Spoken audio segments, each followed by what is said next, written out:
All right, what's going on, guys? So I work with a lot of Shopify stores, and a lot of Shopify stores cannot be profitable, okay? There's a couple reasons why. Number one is you're just trying to sell that one thing, that one magic bullet. And when you don't have upsells and you don't have congruent products that you can attach to it, your order value is gonna stay low, okay?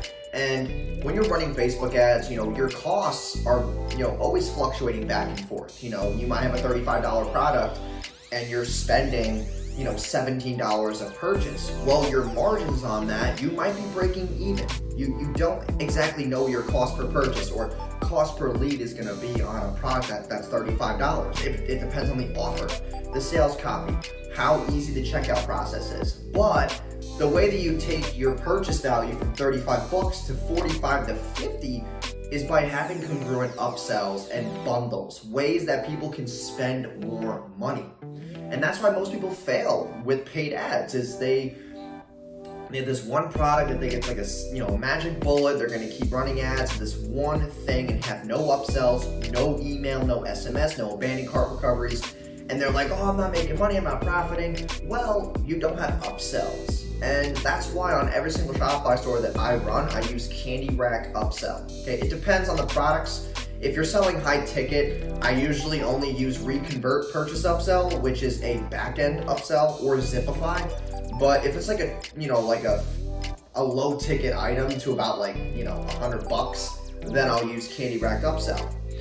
So it's like they add this item to their cart, and for example, I have a client who sells flashcards. So you can add that to your cart, so you add the flashcards to your cart, but then you get an upsell, which is, hey, complete the board game and get, this amount off. Or get the expansion pack of the flashcards and get this amount off. The reason why those two upsells do well is because one is more of the same, okay? If they want a pack of flashcards, odds are they want more flashcards, so you're gonna sell them the expansion pack.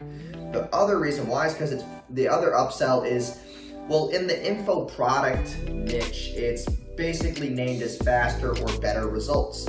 But the reason why the board game does well is because you're finishing what you started with. Okay, so the flashcards are the starter pack of what the board game or the full edition is. So you're basically just, you're basically finishing it. It's kind of like, what's another example?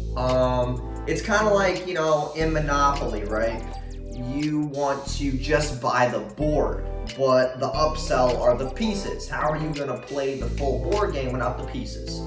That's another good example. Or with a Nerf gun, right? A Nerf gun, you can buy a Nerf gun at Target, but the upsell is more bullets or an attachment on it. Whatever the case may be, you get the point. But you have to stop looking at that one item as the magic bullet. You have to have upsells around that same niche product that are congruent, so that you can say, all right, cool, if they want this item, then odds are if I upsell them this item, it's congruent and can help that original item, and it makes sense, okay? And usually upsells, a good take rate on an upsell is 25 to 30%, depending on the price point.